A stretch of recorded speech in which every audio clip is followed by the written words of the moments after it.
सच TV के साथ मैं हूं आपका मेज़बान खुरम शहजाद। नाज़रीन, मैं इस वक्त मौजूद हूं लाहौर के इलाके सैफ पार्क शालीमार टाउन का ये इलाका है। बात की जाए सब डिवीज़न की तो ये सब डिवीज़न भगवानपुर है।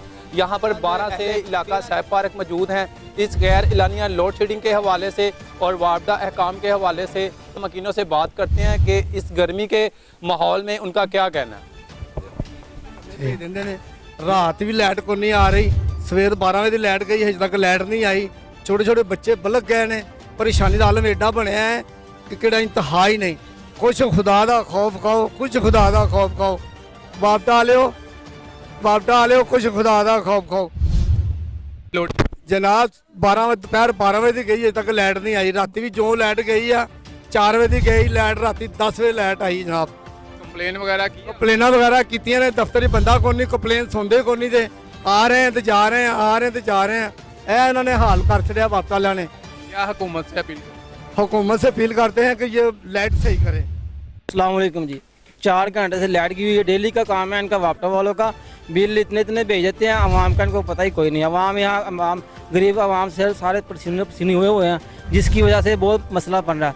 हुकूमत से चाहिए कि ये बिजली का मसला हल किया जाए। यहाँ कोई बीमार होता है, कोई हार्ट का पेशेंट, कोई शुगर का मरीज़ होता है, लिहाजा इसकी वजह से आवाम को बहुत मसला मसाइल पैदा हो रहे हैं।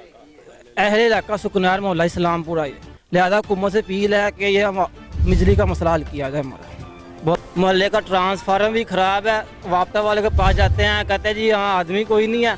और हर टाइम 3 दिन बाद ट्रांसफार्मर उड़ा होता है। घर के सारे मोहल्ला 2-3 मरीज़ अस्पताल पहुँचा चुके हैं ये गर्मी की वजह से।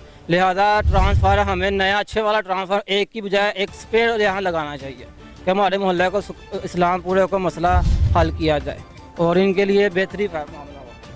जनाब इलियास मेरा नाम है, सैफ पार्क मदीना कलोनी के रहने वाले हैं। राती भी बत्ती तकरीबन 3-4 घंटे बत्ती गई, 6 बजे की गई, 10 बजे आई है। सवेर की बत्ती फिर गई है। यार साढ़े नाल की करना चाहते जे, बिल तो भेज देंगे जे तो बत्ती भी भेजा करो। अगर यह तरीका कर रहा तो की करांगे। वेखो सारे वेले हैं, दर्जी वेला है, मैं वेला वा, ईद के दिन ने की करांगे। तो बादुआवां लैन नालों बेहतर है शहबाज शरीफ साहब को सोचो। नहीं सोचोगे तो फिर बादुआवां तो है ही नहीं साढ़े कोल। बहुत ज़्यादा लोड है, तकरीबन है लोड जिन्ना है मिनट ते ट्रिप कर जाता है तो तकरीबन घर दी चीज़ां खराब हो रही ने। यार तो ये कुछ किया जाए। 2-3 घंटे 4 घंटे बत्ती जाती है, समझते पे कोई हाल नहीं है। बच्चियां साढ़ियां दा वेखो, दुकानां दा साडा बुरा हाल हो गया। कपड़े लुहाते है ने बत्ती वाले ने। अल्लाह दा भला करे जे होर 4 घंटे लेट दे दिया करन। समझते बच्चे तो बाहर लैके निकलीए किधरे। तुसीं उम्मीद कुछ भी नहीं कर सकते है इन्हों को। इन्होंने बोर्ड ले लेने ने तो सो जाना है वे। इन्होंने AC ला लेने ने। असीं बेचारे ने गरीबां ने वेख लो, तुहाडे सामने बच्चे साडे किंज जी ते यही किंज खलोते हुए हैं। दुकानां दा साडियां दा बुरा हाल है, ना कोई बत्ती, ना कोई लैना, ना कोई देना। समझते पे हो तो तुहाडी मेहरबानी अपील करने हैं कि तुहानूं ना बत्ती का कुछ कर दिओ। इत्थे डेली 3-4 घंटे बत्ती जाती है। समझते पे हो तुहाडे सामने साडी जो पोजीशन हैगी तुहाडे सामने जे कपड़े लुहाते गए ने इन्होंने। समझते पे हो इस तो इलावा असीं हुण की कह सकने हैं। ਜਿਹੜੀ हुकूमत आती है जो अच्छे परौंठे खवा देंदी है, मुड़ के परौंठियां तो भी जाने असीं। समझते हो बत्ती तो भी चले गए, मुड़ के परौंठियां तो भी चले जाते।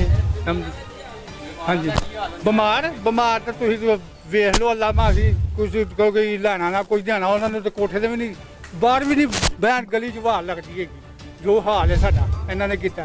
समझ तुहाडी मेहरबानी जे बत्ती कर दिओ जे। समझे 5 घंटे कल राती गई है, 5-6 घंटे हूँ गई जे। कोई हाल नहीं है साडा। बत्ती सुबह की गई है, अजे तक बत्ती नहीं आई। सब दुनिया परेशान है। लोड शेडिंग नहीं है, कोई खराबी होगी मेरा।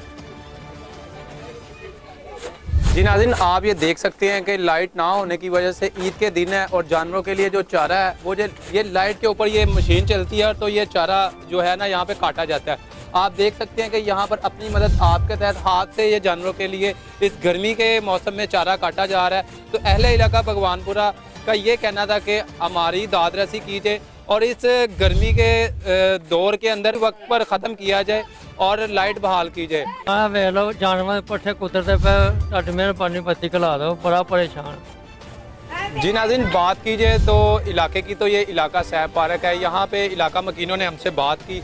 यहाँ पे 5 से 6 घंटे डेली एलानिया गैर एलानिया लोड शेडिंग की जा रही है।